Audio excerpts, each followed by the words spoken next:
while doing the clinical evaluation, model will help you.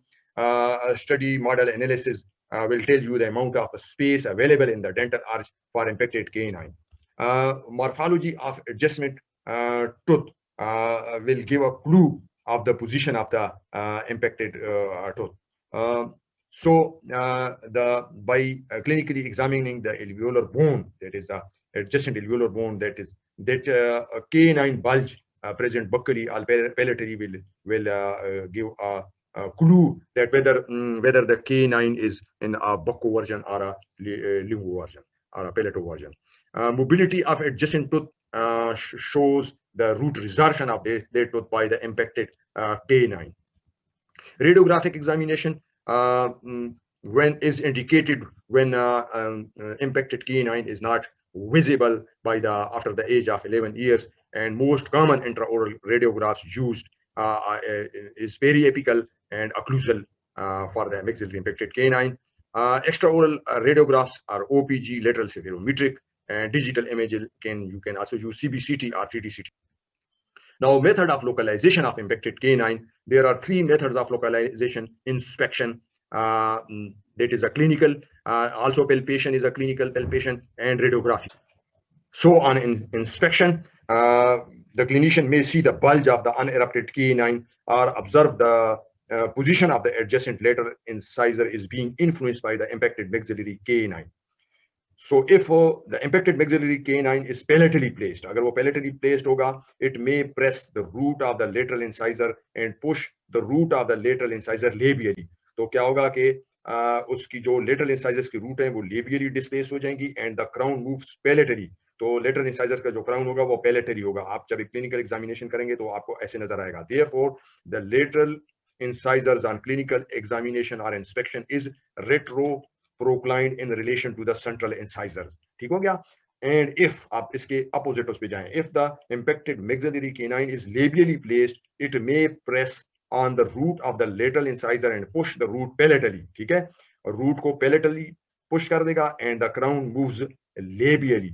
Therefore, while doing the clinical examination, ठीक है, inspection पे क्या होगा कि आपको क्या नजर आएगा? Lateral incisors is proclined in relation to the central incisors. ठीक हो गया? Lateral incisors are much more commonly affected than first premolar because क्या होता है कि impacted जो maxillary canine होता है वो mesioangular impaction है. दूसरा ये है कि ये थोड़ा सा mesially migrate हो जाता है. ठीक है? Very rare occasion पे जो है ना आपको position of जो central incisor है वो कहीं affect होगी by impacted maxillary canine के. ठीक है?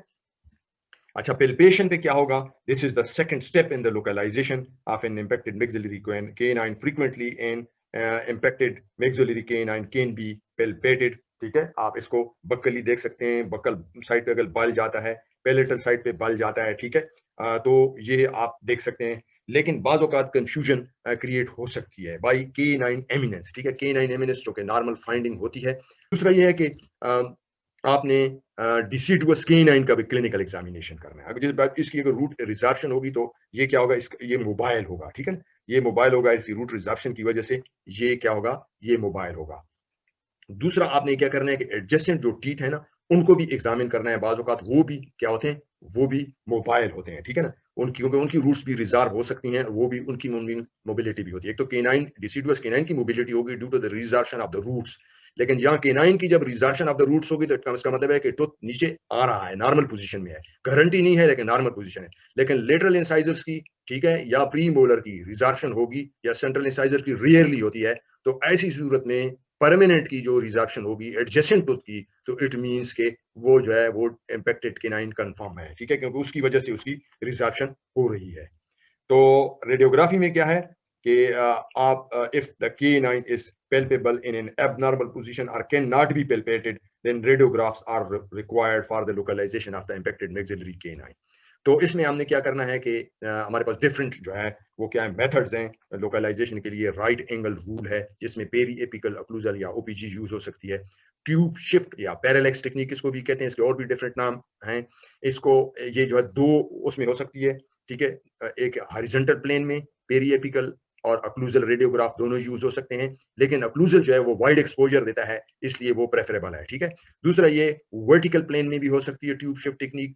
ठीक है, इसमें ओपीजी और अक्लूजल रेडियोग्राफ दोनों यूज हो सकते हैं। ओपीजी चूंकि इसका एडवांटेज ये है, इसको डिस्कस कर लेते हैं थोड़ा सा। इसका जो है पेरी एपिकल जो है, यहाँ पे ये है कि हॉरिजॉन्टल प्लेन में आपको हमने कहा कि अक्लूजल यूज करना है। अच्छा, यहाँ पे ओपीजी चूंकि इनिशियल रेडियोग्राफ है रूटीन का, तो आपको सिर्फ जो है वो अक्लूजल रेडियोग्राफ की सिर्फ जरूरत पड़ती है, ठीक है, तो सेकंड रेडियोग्राफ में। जबकि हॉरिजॉन्टल प्लेन में आपको 2 पेरिएपिकल चाहिए या 2 अक्लूजल चाहिए, ठीक है ना। तो इसमें जो है आपको सिर्फ ओपीजी चूंकि रूटीन में हर पेशेंट ने किया होता है, तो आप सिर्फ अक्लूजल कर लेते हैं। लेकिन इसका डिसएडवांटेज ये है कि इसको डिफिकल्ट इंटरप्रिटेशन है फॉर द बिगिनर्स के लिए, और हॉरिजॉन्टल प्लेन में जो है ईजियर है फॉर इंटरप्रिटेशन के लिए, और लेने में भी आसानी होती है रेडियोग्राफर के लिए, ठीक हो गया।